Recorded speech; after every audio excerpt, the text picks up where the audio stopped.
ሰላም አድማጭ ተመልካቾቻችን እንደምን ሰንብታችኋል? እነሆ ሳምንታችን ደርሶ ተገናኝተናል። ባለፈው ሳምንት ጭጋግና ጠል ከተሰኘው አጫጭር ልቦለድ ውስጥ ክፍል 3ን ተርከንላችሁ ነበር።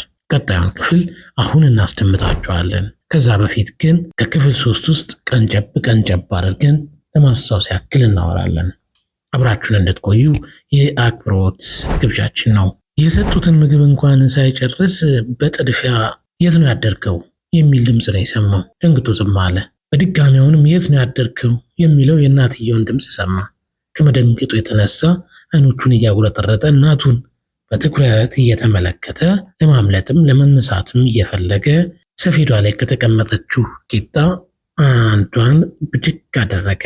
እናትየው አጠገቧ ከተቀመጠው የቡና ሲኒ አንዱን አንስሳ ወደ እሱ ወረወረች። ተሺ ደፍ ብሎ ከተቀመጠበት ሲኒውን አምልጦ ሊወጣ ሲል ቂጣው ከእጅ ወደቀ። ቂጣውን ብድግ አድርጎ እንደገና ሮጦ ወጣ። ቡርቴ እናቱም ተከተለችው። ከግድግዳው ላይ የነበረውን የባሏን ፎቶ አንስታ ተሺ ወደ ሮጠበት አቅጣጫ ተከተለችው። ተሺ ግን ወጥቷል። እሷ ዘግይታለች። የያዘችውን የፎቶ ማስቀመጫ ተሺ ወደ ሄደበት ቦታ አምዘገዘገች። ግን ተሺ የለም። የፎቶ ማስቀመጫው ተምዘግዝጎ ድንጋዩ ላይ ወደቀ። ክሽ የሚል ድምፅ ነበር የተሰማው። ቡርቴ ወደ ቤት ስትመለስ ጎረቤቶቿ በር ላይ ወጥተው አየች። ገፈታትራቸው ወደ ውስጥ ገብታ ቤት ቁጭ ስትል የበፊት ታሪኮች እንዳለ መጥተው ተጫኑባት። በጣም ነው ታሪክ ወደኋላ የሳባት ነበር። እንዲቀላል ነበር እንዴ? እንዴት ነው ግን ከሱ ጋር የተገናኘ ነው እያለች ውስጧ ማሰብ ጀመረች።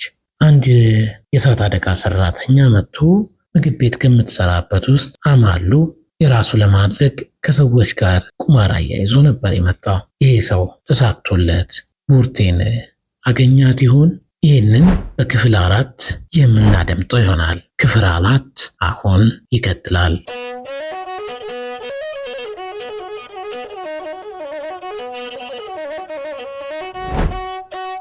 ጭጋግና ጠል ከተሰኘው አጫጭር ልቦለድ ውስጥ የተወሰደ።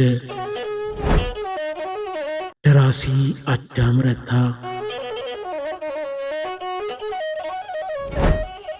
ተራኪ ካስኤል መላኩ፣ አዘጋጅና ኤዲተር ቃል ኪዳን አየለ። ዘላ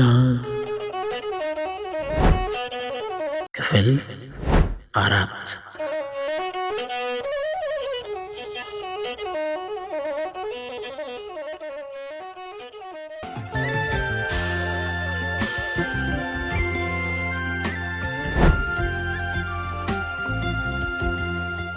ጉራውን ተናግሮ ሲስቅ በሰውነቱ ሙሉ የተሸከመው ወፍራም ስጋ ተንቀጠቀጠ። የሚቀጥለውን ወርቁ ካልቻልኩ እከፍላለሁ፣ ከቻልኩ ትከፍላለህ። የዚችን ዕቁብ ውርድ አልሰማችም። ቅዳሜ ማታ የኮልፌ የእህል በረንዳ ከቀን ትርምሷ ስትጸዳ አንድ የጂን ጠርሙስ ይዞ ቤቷ ሄደ። በዚያን ሰዓት የሚገለገል ሰው ስላልነበር ተዘግቷል። በር አንኳኳ። ግራ ሳትጋባ አልቀረችም። ከጥቂት ዝምታ በኋላ ማንነቱን ጠየቀች። ማን ነው? እኔ ያደፍርስ ነኝ። እንዴ በዚህን ሰዓት ምን ነው እንደምዘጋ እያወቅ? ተከፍቶለት ገባ። ራቴን ልበላ ነው የመጣሁት። በወረቀት እንኳ ሳይሸፍን ብብቱ ስር እያሞቀ የያዘውን ጂን ተሸክሞ ዘውትር ወደሚመገብበት ወንበር እየሄደ ቢያልቅስ አለችው። ትንሽ ሽሮም ቢሆን አይፊልኝ። እኔ ስጋውን አላሰኘኝም። ሌላ ቦታ አጣሁኝ። አንቺን ከማስቸግር ብዬ አንድ ምግብ ቤት የሚበላ እኮ አይደለም፣ ያው አንቺ ትሻኛለሽ ብዬ መጣሁ። ሰራተኛሽ ባትኖርም ላስነፋሽ የንህት ለመና ለማስመሰል በልምምጥ እንደሚጠይቃት እያደረገ ትዕቢቷን ስላበለጸገላት ወደ ጓዳዋ ገባች። አንዳንዴ ብቻ ለሚጠይቃት እየመለሰችለት ቆዩ። ለመሆኑ አረቄው ለምን ያስከው? አረቄ አይደለም ጅን ነው አለማወቋል ነግራት። ጅንም ይሁን አረቄ ለምን ያሰው? ምን ባክሽ።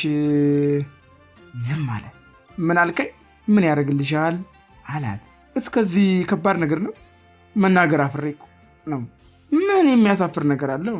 አንዲት ጓደኛ ያለች ከሷ ጋር ተቃጥሬ ነበር። እጋብዝሻለሁ ብያት ከሰል ምድጃዋ ጋር ተቀምጣ ቅር ያለው ፊቷን ወደ እሷ ዞረች። አላያት። ለጥቂት ጊዜ ዝምታ ሰፈነ።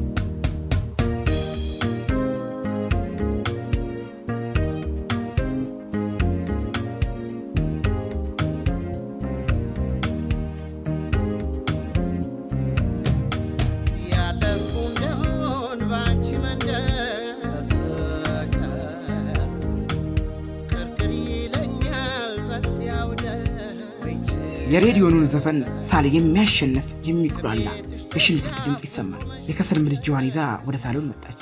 እንዳልተኛ አረከኝ አለችው። መቀመጥ ከደከመሽ ትራስሽን አምጪና ምድጃ አጠገብ ጋደም ብለሽ ስሪው አላት። የምትጠቀምባቸውን ዕቃዎች በሙሉ ከጓዳዋ አውጥታ ምድጃው ዙሪያ ደረደረቻቸው። ለወጥ ስራ አንዳንዴ ብቻ የምትጠቀምባቸው ቅመሞች፣ ቁሳቁሶች ሁሉ አልቀሩም። ምንድነው ይሄ ሁሉ? ወጥ እኮ ነው የምሰራው አለችው። የጂኒውን ጠርሙስ ወደ አፍንጫው ወስዶ አሸተተና ነበረበት መለስ። እሱ ነገር ያው አረቄ ነው አይደለም አለችው። የተለየ ነው። ይሄ ከፈረንጅ ሀገር የሚመጣ ነው። የአማርኛ ጽሑፍ እንኳ የለውም አላት። ቅመም መበተን፣ በርበሬ መርጨት፣ ድስቷን ማማሰል ቀጠለች። ጠርሙሱን ከፈተው። ምን ነው አለችው። ትንሽ ልጠጣላት። ብርጭቆ ወደ ተደረደረባቸው ብፌ እየሄደ ትልቅ ብርጭቆ አንስቶ ሊቀዳበት ሲል መለኪያው አይሻልህም አለችው። አንድ መለኪያ ይዞ ሂዶ ከነበረበት ተቀመጠ።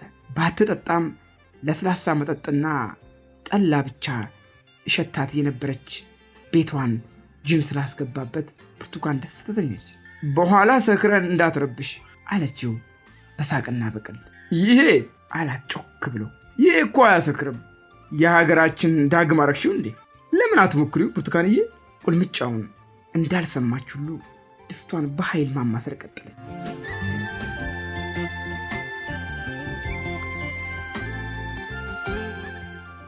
ራሱ ተነስቶ ሂዶ ሌላ መለኪያ ሞልቶ ሰጣት። የአመልካች ጣቷን ጥፍር ነክራ ላሰቻት። ለመቅመስ የአጠጣጧን ስልት ሞራል ለመስበር አፉን በርግዶ በሳቅ ተንዘፈዘፈ። እንደ ጅል አይኗን አቁለጨለጨች። አሁንም በኃይል ማማሰል ቀጠለች። እንዴ ጠጪው እንጂ አላት እየሳቀ። መልስ አልሰጠችው።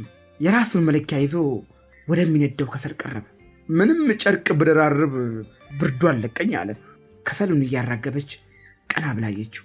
መለኪያውን በእጁ አንስቶ እየሰጣት እጮኛዬ ትቆጣኝ እንጂ እንደ እናት ለምታበላኝ እህቴ ጂን ጠርሙሴን መክፈቴ አይቀር አለ። በር ከፍቶ ወደ ውጭ ወጣ። ሲመለስ የካቦርቱ ቁልፍ ተከፍቷል። የት ሄደ ነው አለችው። ሽንት ልሸና አላት።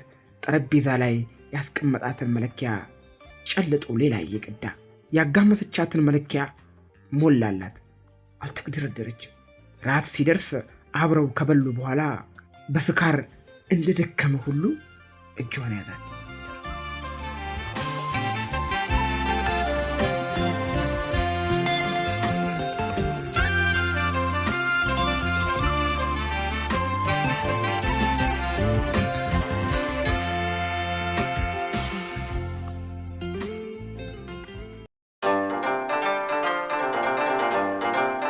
ቃልዲስ ፖድካስት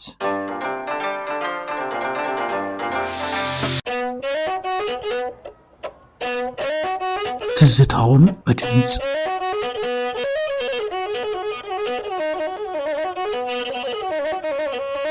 ትዝታውን በድምፅ